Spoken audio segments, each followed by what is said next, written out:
Dakle, nastavljamo dalje sa programom, govorimo o obrazovanju i zapravo koje su to mogućnosti za mlade kada je reč o stručnom usavršavanju, ali i pronalaženju posla nakon završenih studija i završene škole.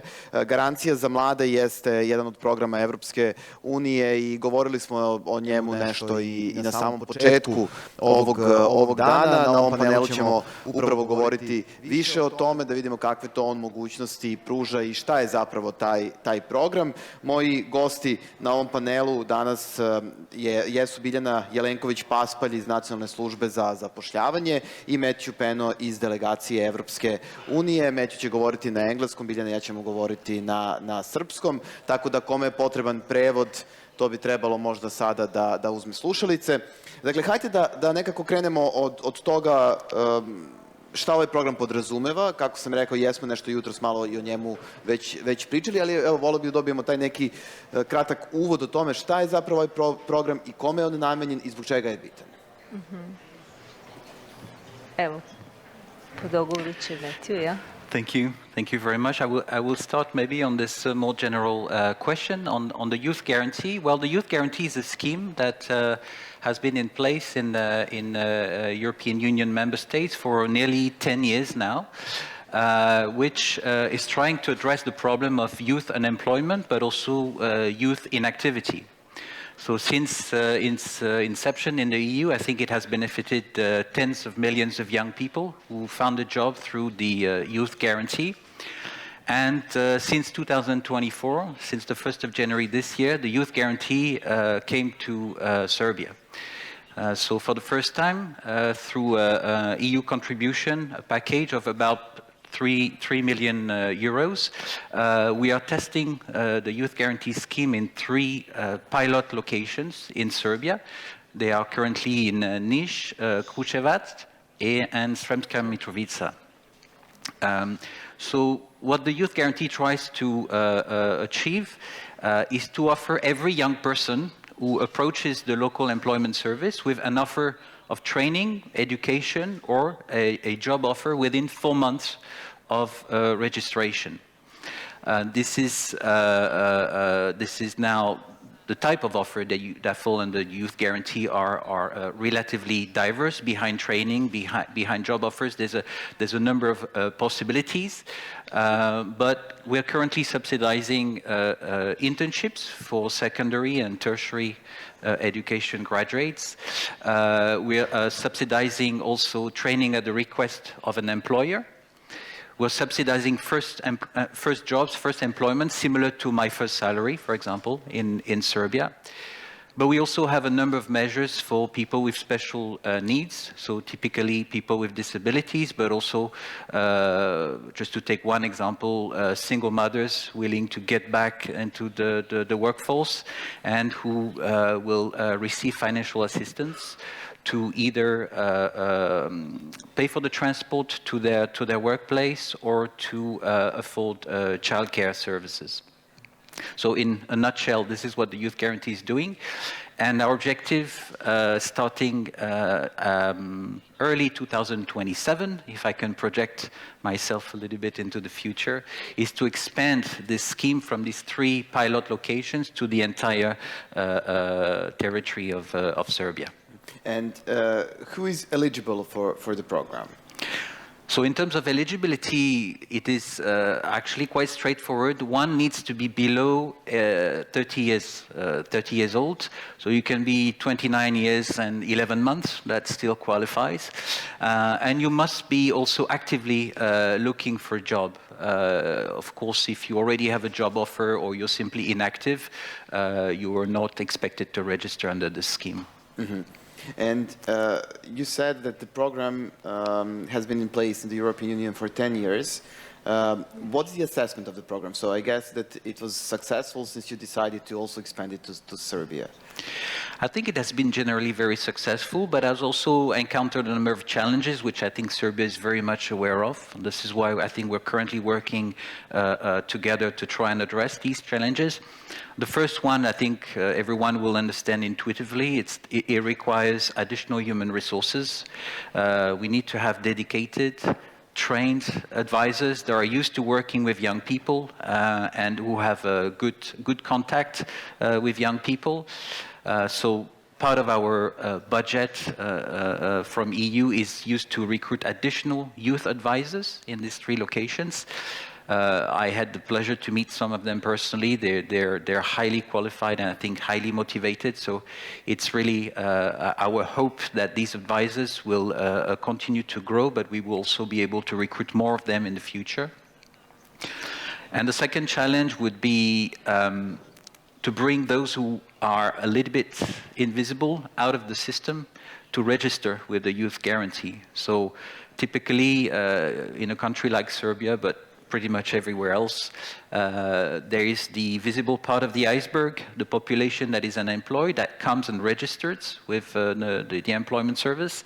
And there's about the same population in terms of number that stays at home and never registers and never becomes visible in the system. So we will have, I think, a duty to reach out to these people. Those are unemployed, inactive young people who do not wish to come forward and do not wish to avail of these services, or most of the time are simply not aware of these services. And I think a big part of the Youth Guarantee is to design a efficient outreach component.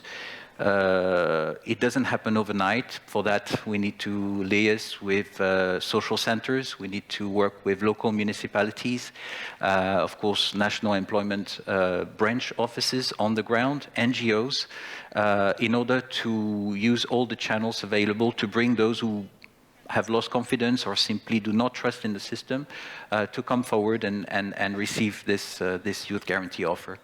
I Biljana, evo, Meću je spomenuo i nacionalne službe za zapošljavanje sa kojima je neophodno raditi da bi se i ove garancije zapravo sprovele i sam program. Na koji način nacionalna služba učestvuje u ovom programu? Dakle, šta je nekako njena uloga i njen deo?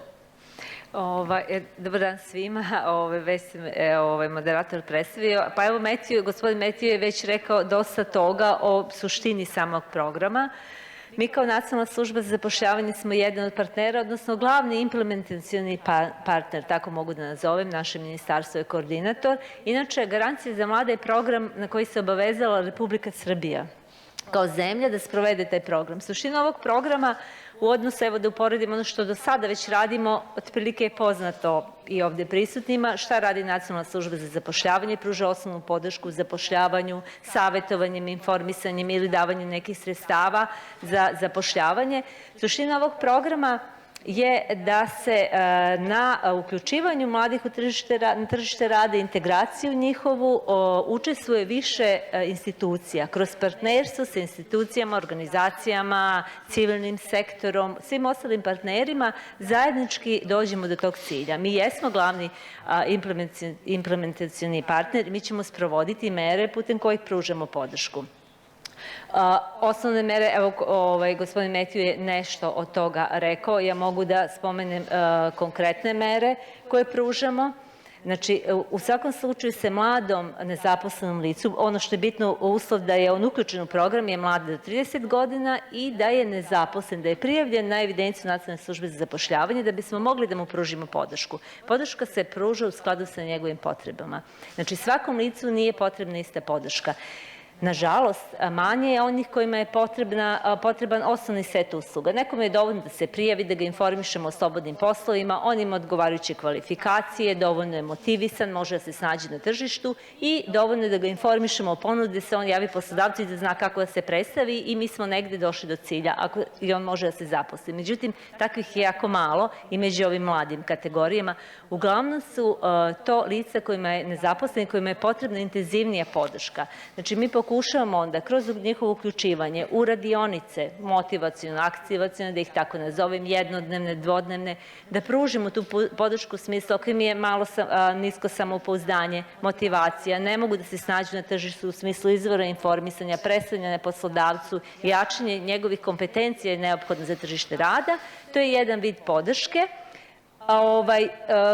čak i intenzivnije rade naši psiholozi sa njima, kojima je potrebna intenzivnija podrška, do toga ako ovaj set usluga ne pomaže, onda lice uključujemo i dogovaramo sa mladom osobom da se uključi, na primjer, u programi, u mere kao što su sticanje praktičnih znanja, mere pripravništva, stručna praksa. To je jedan set mera koji podrazumeva neki vid obrazovnog procesa, znači on se osposobljava ili za rad u struci, osposobljava se za rad na konkretnim poslovima ili stiče dodatna znanja i veštine kao što su obuke za tržište rada, što će mu garantovati da negde poveća svoje kompetencije na tržište i da se brže zaposli. To je jedan set usluga. Najveći problem koji vi uočavate kada je reč o tržištu rada i mladima? Dakle, spomenuli ste malo pre taj disbalans koji postoji. Šta je tu nekako ono što najviše koči? Pa negde najveći ono što... Ovako da kažem, koliko ima nezaposlenih, a sad gledala sam nas podatak poslednjih, 360.000 nezaposlenih imamo na evidenciji nacionalne službe. Mnogo se taj broj smanjio odnosno na prethodne godine. Ali je došlo do promene metodologije? Ali je došlo je, to je za stopu nezaposlenosti. Nama se jako smanjio broj. Međutim, struktura nezaposlenih je nepovoljnija, jako je loša u smislu da povećava se broj nisko kvalifikovanih i lica bez kvalifikacija. Problem je u tome. A problem negdje gdje beležimo sa mladima je pa pre svega nedostatak radnog iskustva. Jer poslodavci danas na tržištu, ono što mi beležimo u praksi, prvenstveno želi gotovog radnika, jer tako čoveka koji može da dođe odmah da krene da radi. Je li zato ovaj program zapravo i bitan, jer to je garancija, dakle dobija se određeno iskustvo? Negde sa ovim programom mi pokušamo kao država, mi kao nacionalna služba, kroz mere i programe, da mi pokušamo da damo sve sebe da u roku od 4 meseca pružimo odgovarajuću ponudu, da li je to zapošljavanje, obuka ili obrazovanje, radna praksa, a iako se to ne desi u roku od 4 meseca, tu smo i dalje da nastavimo s njim da radimo do tog cilja. Znači, evo, to je niz usluga i mera koje mi realizujemo do toga da finansijski podržimo poslodavca koji je zainteresovan da zaposli mladu osobu u smislu jednokratne isplate radi njegovog zapošljavanja ili na mesečnom nivou, kako god, jer je to negde stimulus podsticaj poslodavcu da se odluči za zapošljavanje mlade osobe. And Matthew, I guess that this program was created after a financial crisis when the number of unemployed young people in the European Union peaked and that people were pretty much confused on the market. At this time, what would you say about the structure of unemployed young people in the European Union? Does that have changed in meantime, or do you see any kind of difference? I think it evolved the same way it evolved in Serbia. If you look at the numbers today compared to 10 years ago, the number of young people who are unemployed has decreased significantly. This is a fact in the EU. This is also a fact that something that is very visible in Serbia, which is due to a number of factors. One of them is economic recovery and economic growth, but also employment measures such as the youth guarantee. So increasingly, I think our job is both easier and more difficult. It is easier because we have a smaller population to work with. As we just mentioned, indeed, the number of young people registering with the employment service is lower today than it used to be. But those that are left are sometimes the most challenging to work with. Typically, I will take a very extreme example, but you find a number of people on the register that actually register to have access to social assistance, but have no intention to necessarily avail of services from a youth guarantee or other schemes. You have people who register but are actually working in the informal sector. So these people need to be screened, and advisors need to be able to identify those who will benefit from new services and those who won't. And last but not least, I'm going back to those who are out of the system. Those are the opposite of the low-hanging fruits, let's put it that way. They require tremendous resources and efforts to be brought into the system, to register and understand that there is an opportunity out there for them. How many such people, young people are there in Serbia? It's hard to put a number because by definition they do not fall under our databases. But I think if I say 100,000, I'm probably not too far from the truth. That's a very large population to work with, but this is also, I think we also have a duty to reach out to them. And, na kraju bih samo nekako da damo još i neke samo tehnička razjašnjenja. Dakle, onaj ko se prijavi na ovaj program koji je, pretpostavljamo, otvoren konstantno, tako? Ili postoje neki rokovi? Od 1.1. smo krenuli sa pružanjem podrške i u ove 3 filijale koje je Metju rekao, mi ćemo do 26. godine sprovoditi ove mere, a posle 26. proširujemo na celu Srbiju, što znači da je on već aktivan za sada u 3 filijale. I ne stajemo sa podrškom mladima i sa realizacijom programa, nemamo pauzu. Da, dakle, nema pauze, konstantno, kontinuiramo, pružamo podršku u narednom periodu. Hajde samo za kraj da nekako sublimiramo šta je taj paket koji zapravo mlada osoba dobija. Pa mlada osoba ovim paketom ovako dobije pre svega savetodavnu podršku, jedno vođenje. Znači naš rad je koncipiran tako, evo govorimo o savjetnicima, da je savjetnik taj koji mora individualno da proceni sa svakom osobom šta su njegove potrebe i šta je njemu potrebno, koja vrsta podrške i na koji intenzitet treba primeniti.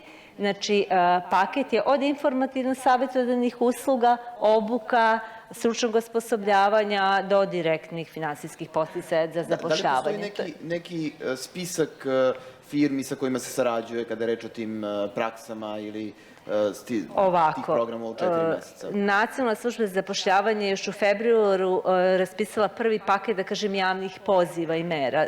Ove mere realizujemo, možda to da pojasnim, na taj način što raspisujemo javne pozive na koje se javljaju poslodavci. Znači, uloga nezaposlenog je da negde sarađuje sa savjetnikom, da se maksimalno otvori, da iskaže svoje interesovanje, da se utvrdi njegove potrebe i njega će savjetnik voditi.